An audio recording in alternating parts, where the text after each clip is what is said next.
आखिर इतने बड़े यूनिवर्स में क्या हुआ कि हमारी पृथ्वी का जन्म हुआ और इस पृथ्वी पर हम इंसान आज खुशी खुशी रहते हैं। हमारे यूनिवर्स में अर्थ ही एक ऐसा प्लेनेट है जहां पर इंसान बगैर किसी मदद के जिंदा रह सकता है। पर आज से 5 अरब साल पहले अर्थ का कोई नामो निशान ही नहीं था। जिस जगह पर आज अर्थ और हमारा सोलर सिस्टम मौजूद है, ये मिल्की वे गैलेक्सी का किनारा है। जब हमारा प्लेनेट नहीं था तो इसकी जगह यहाँ पर एक बहुत बड़ा बादल हुआ करता था। एक ऐसा बादल जिसमें सिर्फ मिट्टी और गैसेस भरी हुई थी। आखिर इस बादल में ऐसा क्या हुआ जो ये एक प्लेनेट में बदल गया? वही प्लेनेट जहाँ आज हम रहते हैं। मिट्टी और गैसेस के इस बादल को मॉलिक्यूलर क्लाउड कहा जाता है। इस बादल में डस्ट पार्टिकल्स थे जिसमें रेत, सिलिकॉन और अलग अलग मेटल्स के जर्रात भी शामिल थे। इस बादल की पैदाइश अलग अलग डेड स्टार्स की वजह से हुई थी। यूनिवर्स के शुरुआती वक्त में जिन स्टार्स ने अपना सारा फ्यूल जला दिया वो फट गए और फटने की वजह से उनके जर्रात आसपास के यूनिवर्स में फैल गए।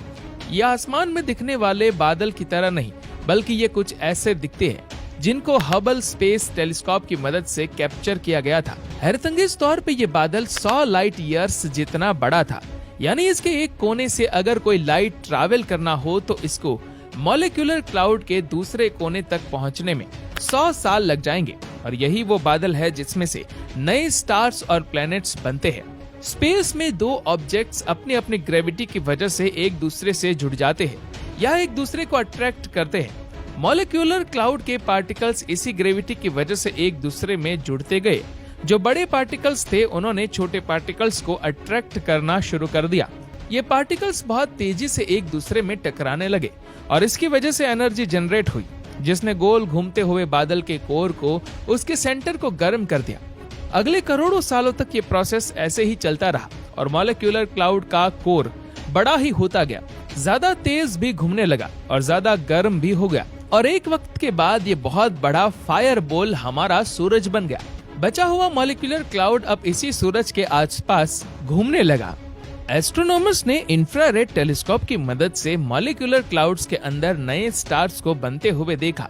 इससे ये साबित हो गया कि नए स्टार्स मॉलिक्यूलर क्लाउड्स के अंदर ही जन्म लेते हैं और बादल के बचे हुए पार्टिकल्स से बाद में प्लैनेट्स बनते हैं। करीब 4.5 अरब साल पहले मॉलिक्यूलर क्लाउड में भी इसी तरह पार्टिकल्स मिलकर एक झुंड बनाने लगे। जब इस झुंड का साइज 1 किलोमीटर तक यानी कि एक पहाड़ की साइज जितना बड़ा हो गया तो इसकी अपनी ग्रेविटी इतनी ज्यादा हो गई कि इसने आसपास के पार्टिकल्स को भी अपनी तरफ अट्रैक्ट करना शुरू कर दिया। ठीक उसी तरह जैसे वैक्यूम क्लीनर मिट्टी को अपने अंदर सक करता है। अगले 30 सालों तक ये प्रोसेस ऐसे ही चलता रहा और जर्रात के झुंड में से 20 प्लैनेट्स उभर कर सामने आ गए जो सारे सूरज के आसपास घूम रहे थे। अब ये 20 प्लैनेट्स काफी बड़े हो चुके थे। इसी वजह से इनकी अपनी ग्रेविटी ने ऑर्बिट के दौरान एक दूसरे को अपनी तरफ अट्रैक्ट करना शुरू कर दिया और आखिरकार इनकी आपस में टक्कर होने लगी। हर एक टक्कर में 2 प्लैनेट्स ने आपस में मिलकर एक बड़ा प्लैनेट बना दिया। वक्त के साथ साथ इन टक्करों की वजह से सोलर सिस्टम में जहां पहले 20 प्लैनेट्स थे वो अब सिर्फ चंद प्लैनेट्स ही रह गए, जिसमें वीनस, मरक्यूरी, मार्स और हमारा अर्थ भी शामिल है।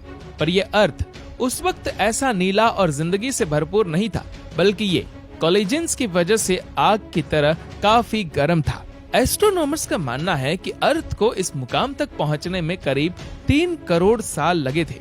उस वक्त अर्थ का टेम्परेचर 5000 डिग्री सेल्सियस के करीब था। यानी अगर इस पॉइंट पे यहाँ कोई लिविंग ऑर्गेनिज्म आ भी गया तो ये सेकंड से भी कम टाइम में भाप बनकर खत्म हो जाएगा। अर्थ में जिंदगी के आसार सिर्फ तभी उभर पाएंगे जब इसका टेम्परेचर गिरेगा, लेकिन जब तक ये ठंडा होता इसे अपनी एग्जिस्टेंस के लिए अभी सबसे बड़े खतरे का सामना करना था और वो है किसी और प्लेनेट का अर्थ के साथ टकराना। जब अर्थ आहिस्ता आहिस्ता ठंडा हो रहा था उस वक्त एक दूसरा प्लेनेट अर्थ की तरफ बढ़ने लगा। ये प्लेनेट करीब मार्स की साइज जितना बड़ा था और इसको थिया का नाम दिया गया है। जब थिया अर्थ से टकराया तो बहुत सारी एनर्जी रिलीज हुई। अर्थ और थिया के जलते हुए टुकड़े आसमान में फैल गए और आखिरकार अर्थ को ऑर्बिट करने लगे। अर्थ को ऑर्बिट करते ये टुकड़े अगले हजारों सालों तक उसी तरीके से एक दूसरे से जुड़ते गए जैसे मॉलिक्यूलर क्लाउड में पार्टिकल्स जुड़े थे। और कुछ इस तरह जन्म हुआ चांद का और इसके बाद अर्थ धीरे धीरे ठंडा होता गया। और हमारे लिए रहने लायक प्लेनेट बन गया। पहले चांद अर्थ के काफी करीब था, लेकिन धीरे धीरे करीब 1.5 इंचेस पर ईयर के हिसाब से ये अर्थ से दूर हो रहा है। आपको यहाँ बताते चले कि थिया का अर्थ के साथ टकराव और चांद का पैदा होना, ये वो 2 इवेंट्स थे जिनकी वजह से आज हम इस दुनिया में मौजूद हैं। साइंटिस्ट का मानना है कि ये 2 इवेंट्स अगर नहीं होते तो शायद अर्थ पर कभी जिंदगी आ ही नहीं पाती। पर आखिर कैसे? जब मार्स के साइज जितना प्लेनेट अर्थ से टकराया तो इसने अर्थ को एक साइड पे झुका दिया, इसको थोड़ा सा टिल्ट कर दिया। अर्थ जो पहले अपने एक्सिस पे ही रोटेट कर रहा था, अब ये 23.5 डिग्री के एंगल पे टिल्ट हो गया और इस टिल्ट ने अर्थ को दिए अलग अलग तरह के मौसम। जैसा कि आप जानते हैं कि जमीन की एक फुल रोटेशन एक दिन को जाहिर करती है और सूरज के आसपास एक पूरा चक्कर 1 साल को। अब क्योंकि अर्थ 23.5 डिग्रीज में झुका हुआ है, तो साल के वो महीने जब नॉर्दर्न हेमिस्फीयर सूरज से ज्यादा करीब होता है, तब यहाँ गर्मियों का सीजन होता है और सर्दियों में यही हिस्सा सूरज से दूर हो जाता है। इन बदलते मौसम की वजह से हमें अलग अलग फ्रूट्स और सब्जियां खाने को मिलती है। साल भर अलग अलग रंग देखे जा सकते हैं और मानसून में बारिश के साइकिल की वजह से पीने का साफ पानी रिवर्स के जरिए मिलता है।